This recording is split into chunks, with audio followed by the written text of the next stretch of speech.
The massive alien craft cast a long shadow across the rocky, rust-colored terrain of Kepler 452 bits. Wang Jae-sung, a seasoned United States Space Force reconnaissance specialist, stood perfectly still, his tactical suit blending seamlessly with the alien landscape's muted tones. His fingers, calloused from years of military training, gently traced the contours of his advanced communication device.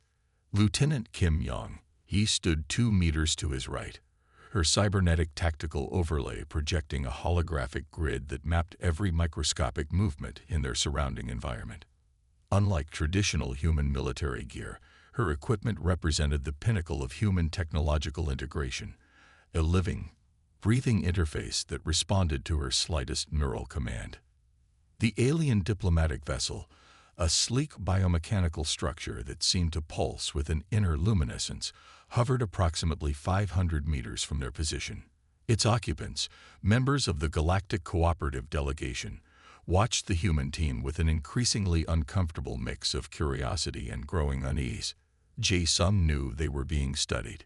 Humans were still a relatively new entrant in the galactic community, and every movement, every gesture was being analyzed, dissected, and interpreted through alien perspectives that could not yet fully comprehend human complexity. His earpiece crackled softly. "Perimeter secure," Yong-hee muttered, her voice low and controlled. Her augmented eyes, partially replaced with advanced optical sensors, scanned the horizon with superhuman precision. The alien's vessel began to emit a soft, almost musical humming, a communication method that would have been incomprehensible to human ears just a decade ago. But technological advancements had rapidly transformed human capability. Translation algorithms now processed these complex sonic communications in real time. A holographic projection emerged from the alien craft, depicting what seemed to be a diplomatic greeting. Intricate geometric patterns shifted and transformed, representing their attempt at establishing peaceful communication. Jae-sung observed silently, his military training preventing any immediate reactive response. Yong-hee's tactical overlay suddenly flashed a series of warning indicators. Microscopic seismic disturbances were detected beneath the rocky terrain. Something was moving underground. Her neural link instantly transmitted the data to Jae-sung's system. "Movement detected," she whispered, her hand unconsciously moving closer to her plasma rifle. The alien delegation seemed oblivious to the potential threat. Their communication continued, the holographic patterns becoming more elaborate, more intricate. They believed themselves to be in complete control of the interaction. Jae-sung knew better. Humans had learned through centuries of conflict that true safety meant constant vigilance. Every peaceful moment could transform into a potential threat in milliseconds. His military history files, accessible through his neural interface, referenced countless historical encounters where initial diplomatic interactions had rapidly devolved into complex confrontations. The human species had survived by being perpetually prepared, by never assuming safety was guaranteed. The underground movement grew more pronounced. Seismic readings suggested something large was approaching their position. Yong-hee's tactical systems began calculating potential threat scenarios, running millions of computational simulations per second.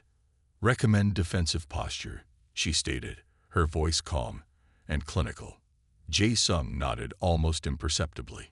Years of joint training meant they could communicate volumes through the subtlest of gestures. Their bond, forged through rigorous military preparation, transcended verbal communication. The alien diplomatic team continued their elaborate holographic display, seemingly unaware of the growing tension. Their communication suggested a naive belief in universal peace, in the inherent goodwill of intelligent species. Humans had learned differently. Every interaction was a potential conflict. Every moment of calm could be the prelude to confrontation. As the underground movement grew closer, Jae-sung and Yong-hee remained motionless. Their training had transformed them into living sensors, able to process and react to environmental changes faster than most biological systems could comprehend. The first tremor broke the alien vessel's communication pattern. Something was coming. Something was about to change everything. The ground split open with a thunderous crack, revealing a nightmarish landscape of writhing, metallic alien forms. Their exoskeletons gleamed like polished obsidian, razor-sharp appendages cutting through the rocky terrain with terrifying speed. Lee Sung-min's fingers danced across his tactical control panel. In an instant, a swarm of microdrones burst from a compact container on his tactical vest.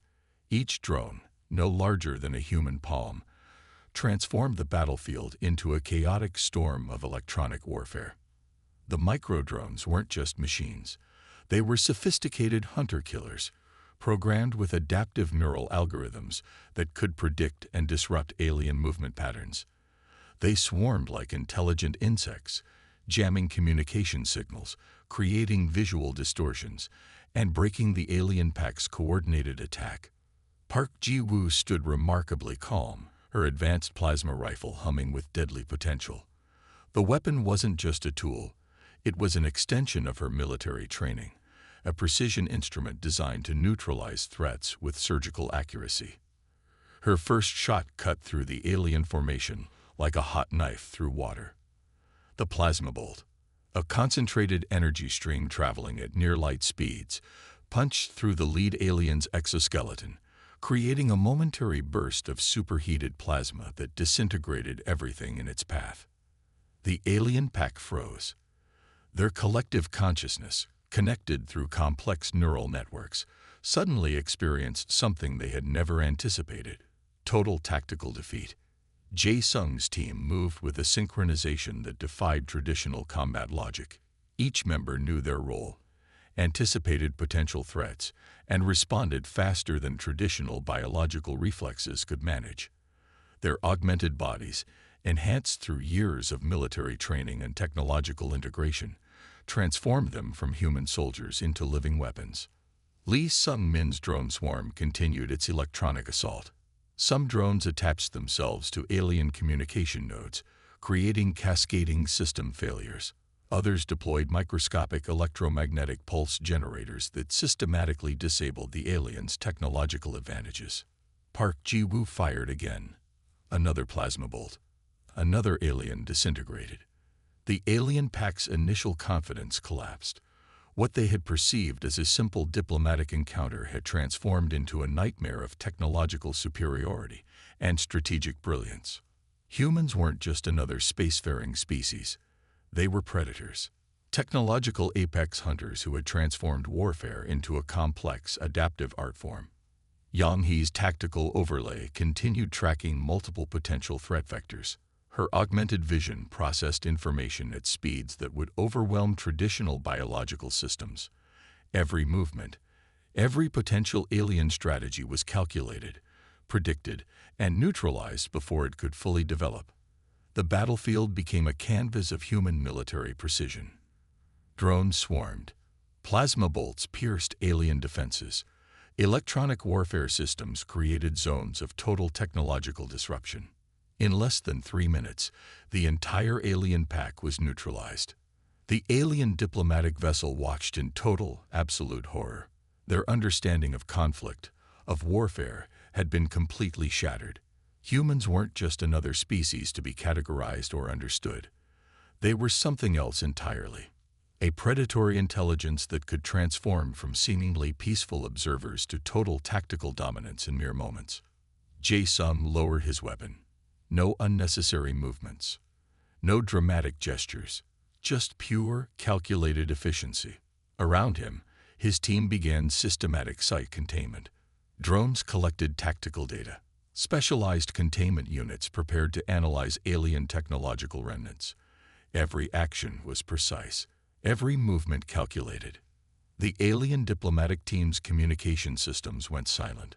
What could they possibly transmit? How could they explain what they had just witnessed? Humans had arrived on the galactic stage, and they had made their introduction with absolute, terrifying clarity. They were not just another species. They were apex predators.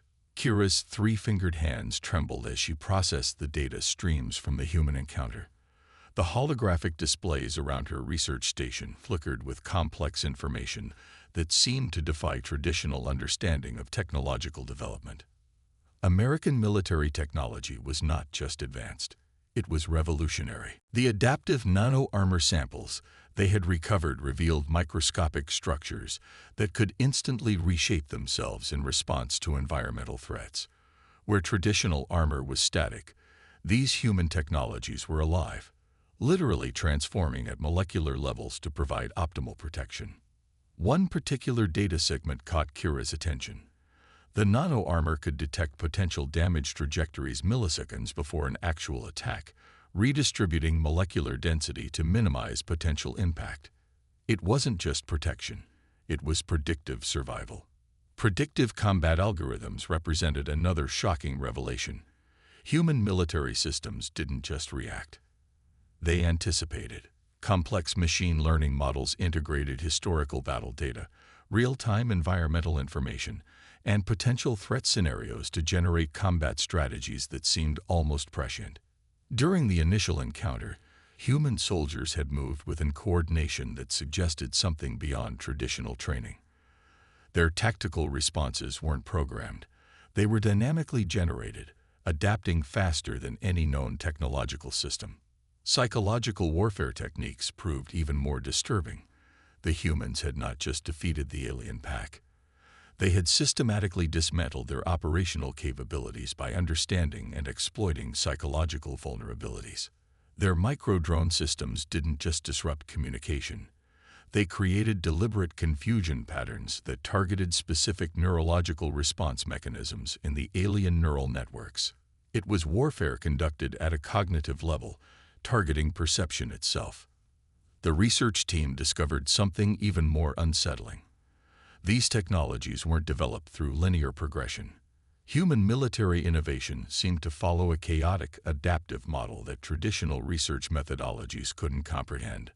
American military research centers appeared to encourage radical, unconventional thinking.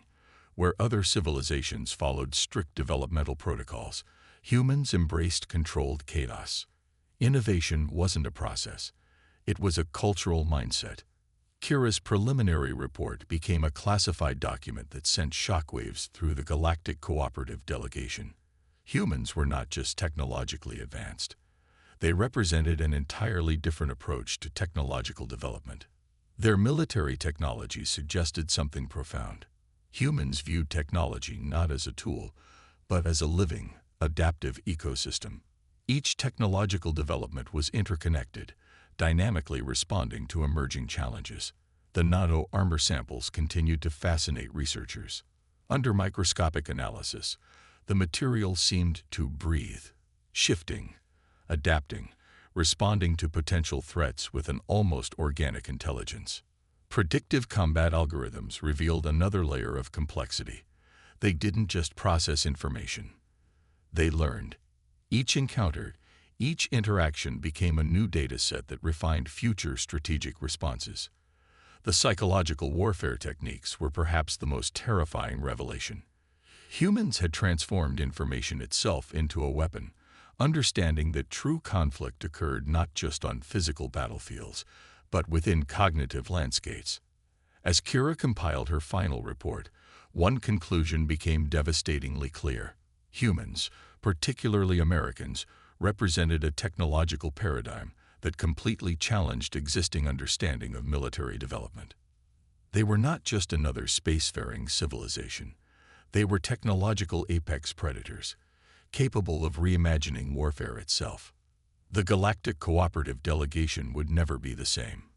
The massive circular chamber of the Galactic Confederation Council fell into a silence so deep that even the ambient atmospheric regulators seemed to pause.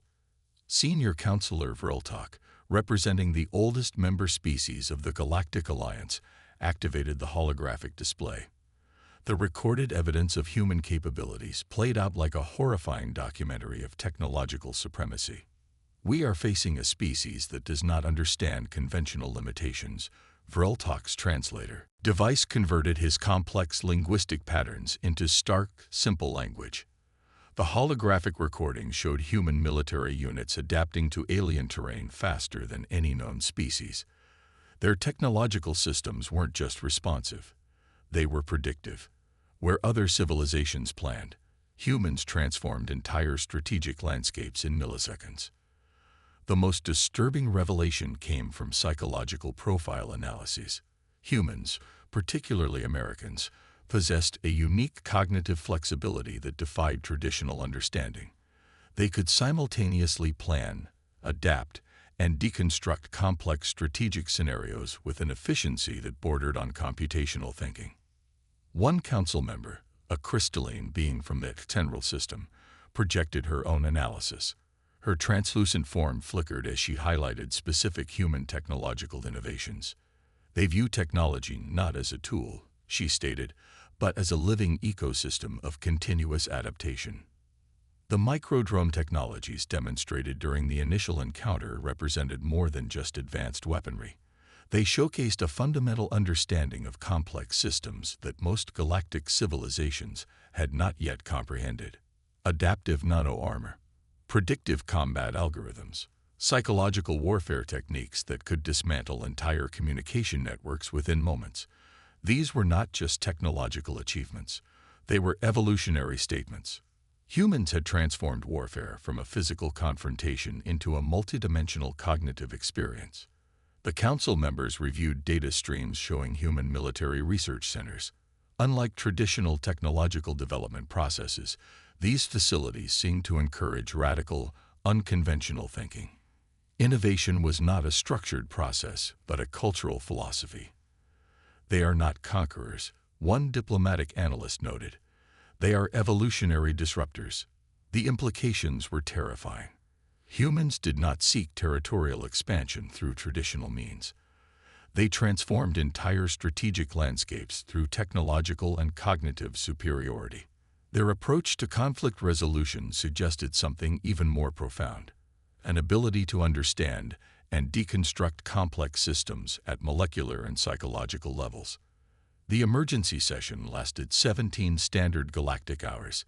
Each moment revealed another layer of human complexity that challenged existing understanding of technological development and strategic thinking. By the session's conclusion, one truth became devastatingly clear. Humans were not just another spacefaring civilization. They were apex predators of technological innovation, capable of reimagining fundamental concepts of conflict, adaptation, and survival. The Galactic Confederation would never perceive technological development the same way again. Humanity had arrived, and they had brought an entirely new understanding of what it meant to be an advanced civilization. Would you like me to elaborate on any specific aspect of this section? The Grand Diplomatic Chamber of the Galactic Confederation resonated with an unprecedented tension. Representatives from hundreds of alien civilizations sat in a circular arrangement, their collected focus fixed on a single holographic projection showing human delegates. Ambassador Michael Rodriguez stood alone, representing humanity. No elaborate ceremonial dress, no complex technological accessories, just a simple United States diplomatic uniform and an unwavering gaze that seemed to challenge the entire galactic community. Senior Counselor Vroltok, representing the oldest member species, initiated the formal proceedings. His translation systems converted complex linguistic patterns into clear, direct statements. Humanity has demonstrated capabilities that challenge our fundamental understanding of technological evolution, he announced. The chamber remained absolutely silent. The diplomatic resolution being discussed was more than a formal agreement. It represented his own, Park replied. He believes the humans represent a significant intelligence opportunity and doesn't want to lose his subjects. Choi stepped forward then, her face pale. Council members, we've received new intelligence that I believe you must hear immediately. The council leader nodded permission. Our deep space monitoring stations have detected unusual activity in the vicinity of Earth's solar system, Choi said. Multiple vessels with the same energy signature as the Intrepid have moved into holding positions just outside their home system. How many vessels? Asked the CD representative. Choi swallowed hard. At least 27, possibly more. Early analysis suggests they're waiting. If Captain Rice fails to return, Earth apparently has an entire fleet of warships ready to deploy. A stunned silence fell over the chamber. The implications were staggering. Humans hadn't just built one advanced ship. They had built dozens, perhaps more. And they had done it all while the Union believed them to be primitive, squabbling creatures barely capable of reaching their own moon. "We need to resolve this peacefully," Han said into the silence. "If these vessels share the Intrepid's capabilities, a conflict would be devastating." As the council began debating emergency measures, Han stepped aside with Dr. Ba. "In all your studies," he asked quietly, "what does human history tell us about how they'll respond if we harm their people?" Ba's eyes were serious. "Their entire history is filled with examples of disproportionate response when they believe their people have been wronged. They call it leaving no one behind. If we harm those prisoners, or if Captain Rice fails to return." She didn't need to finish the sentence. Han nodded grimly. The Union had made a catastrophic error in judgment.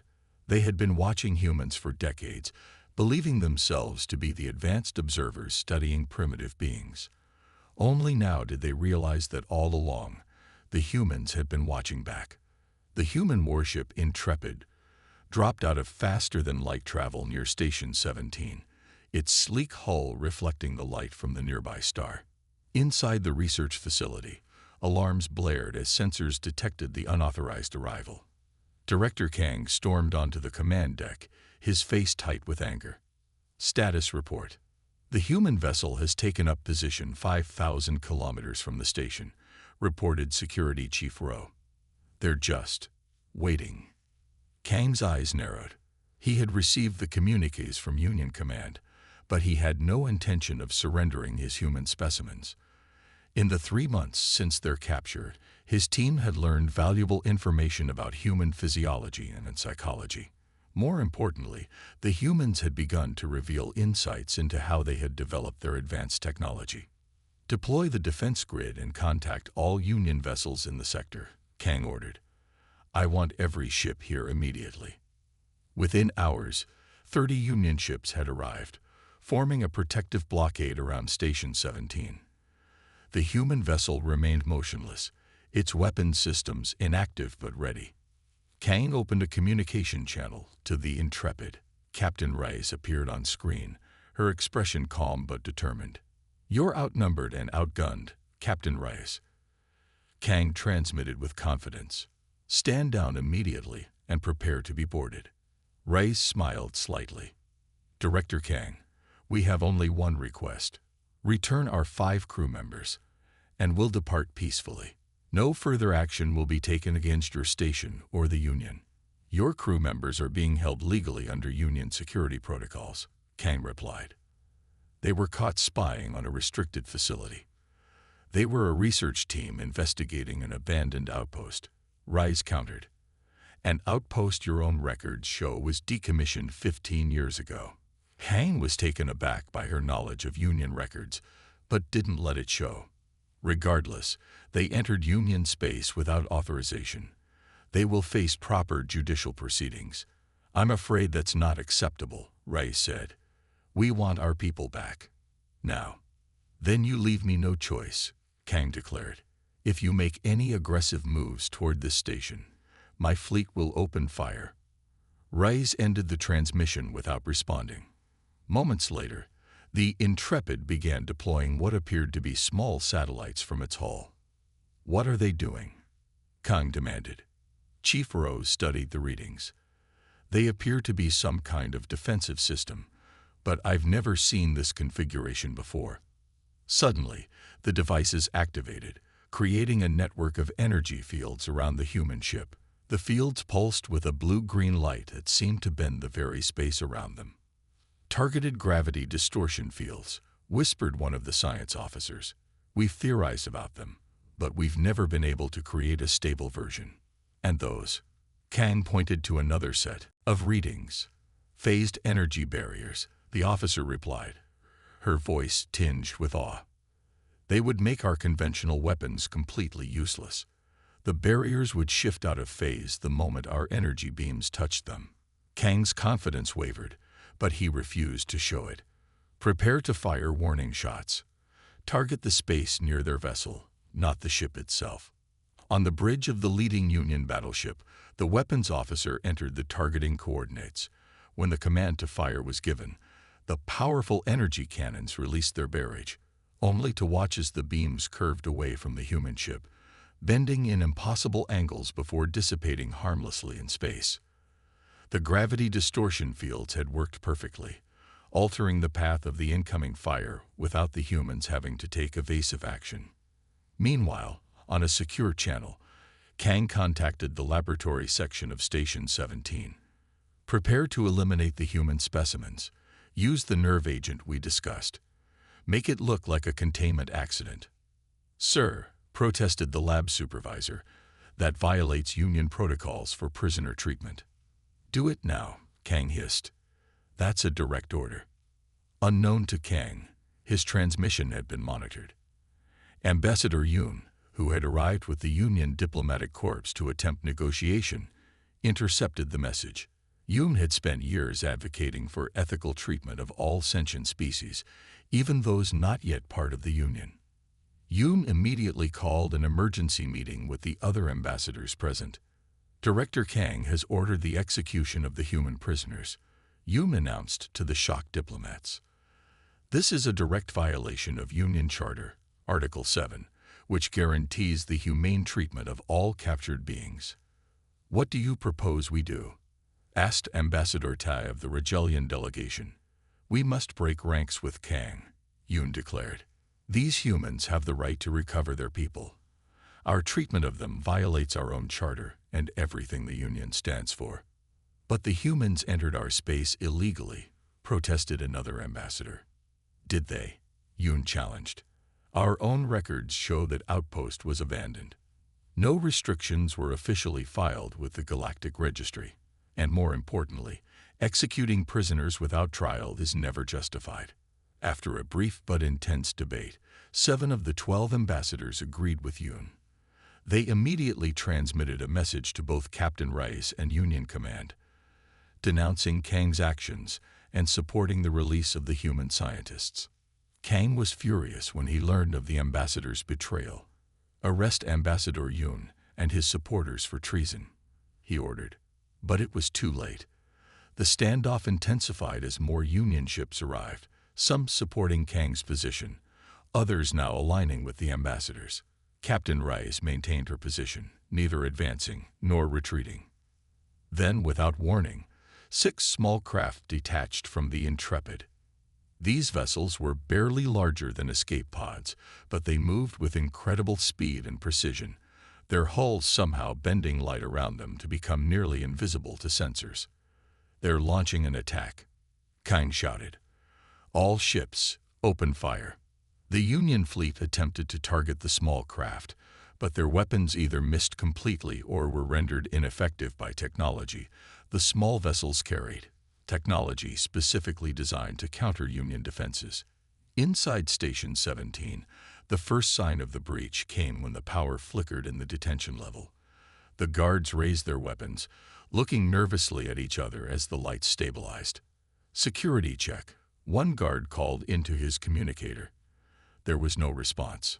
Suddenly, the air seemed to shimmer at the end of the corridor, where there had been empty space moments before. 6 humans in dark combat suits appeared. Their faces were covered by helmets with advanced display systems, and they carried weapons unlike anything the guards had seen. Stand down, the lead human ordered in perfect Union standard language. We're here for our people, not to harm you. The guards hesitated, then slowly lowered their weapons.